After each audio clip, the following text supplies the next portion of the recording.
Inatake siya sa puso habang kang nag-workout. Yung barbell na hawak niya na bitawan niya.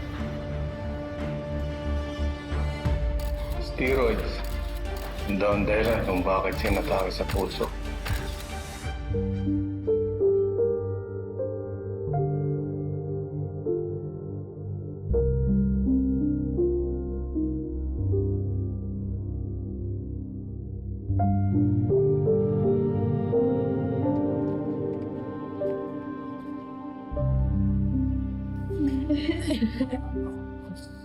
Buksan mo ba? Buksan mo. Kuya, kumisip ko yung mabisa. Buksan mo. Wag na, wag na.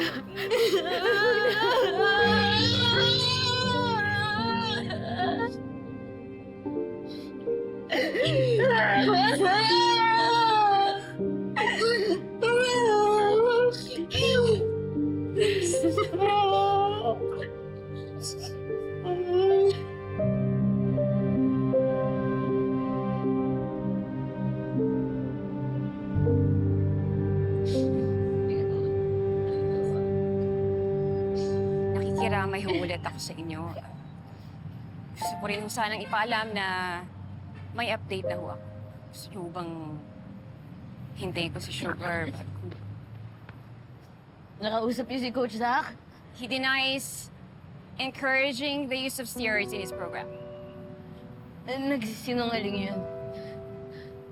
Pinipilit niya yung mga trainees niya na uminom ng steroids. Walang solid na ebidensya. Isa pa, malakas si Byron. Hindi siya mapipilit uminom unless... Ano ba napalabas mo, attorney? Nakusang uminom ng steroids yung kuya ko? According to witnesses, he was desperate to win the championship and he would do anything and everything. Magaling yung kuya ko. Hindi niya kailangan uminom ng steroids para manalo. Pinilit siyang uminom kasi tinatakot siya. Imbestigahan niyo yung coach na yan. Sinasabi ko sa inyo, siya yung dahilan kung bakit namatay yung kuya ko. Kahit ang mga pulis ni-rule out na ang angle ng foul play, hindi na itutuloy ang investigasyon sa kasong to. Your brother died in an accident. Akala ko ba ngayon na may kasalanan? I'm sorry. I'm sorry. Hindi na lang umalis na yan.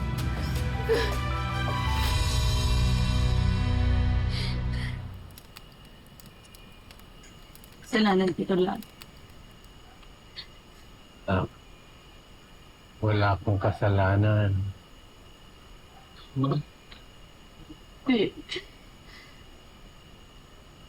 Hindi maiwan ni Kuya yung career niya.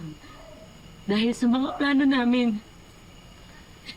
Ayaw niya na mag-extend ako sa Bali eh. Kaya kahit alam niya mapapahamak na siya, nag-stay pa din siya dun sa Coach Zach na yun. Ate, walang naniniso sa'yo. Mababawi ako sa inyo.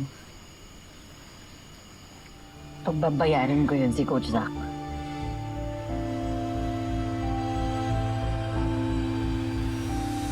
Zach! Yo, I finally found our new chef. Hopefully, mas tatagal to kaysa sa dati natin. Meet Sugar Alvarez. Sugar Alvarez. Nice to meet you, Coach. May kilala rin ako isa pang Alvarez eh. Sayang lang yung taong yun. May potential sana, kaya lang tigas ng ulo, hindi marunong makinig. Baka kilala mo, Byron Alvarez? Pero lahat ng kilala kong Alvarez palaban. Kayang-kaya ko nga yung ginagawa niyo eh. Dali lang yun, ginagawa ko yun sa bukid eh. It's funny. I like you.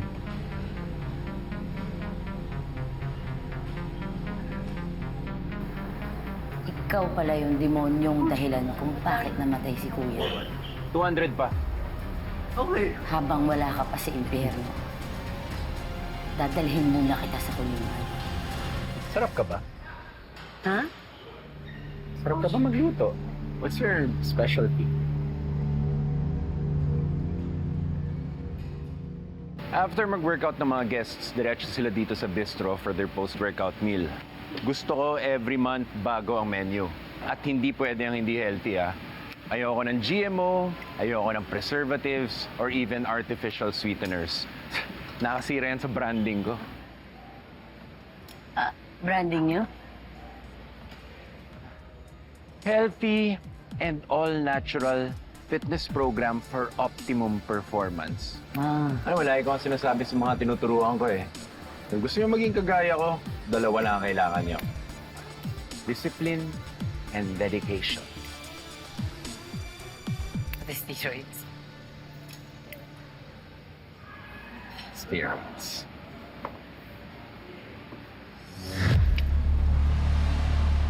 Feel mo yan.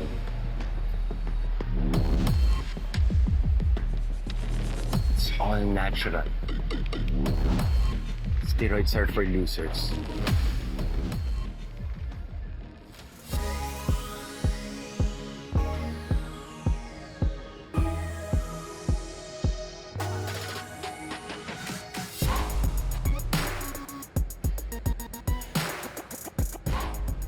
Ang dami palang influencers na nagpupunta dito.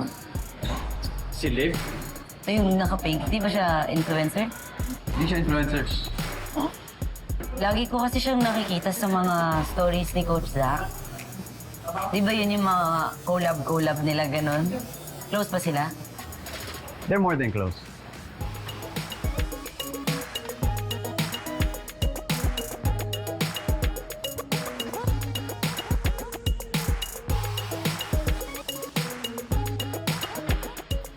Sino yung mga kasama niya? Yung naka-white, that's A. She may look like an angel, but she definitely ain't one. Tapos yung naka-yellow ribbon, that's Yana.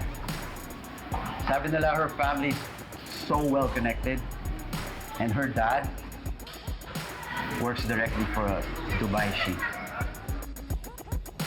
Tawag sa kanila the squad. As in, pep squad. Dati silang campus cheerleaders that became inseparable friends. Parang perfectly balanced na pyramid na hindi bumabagsak.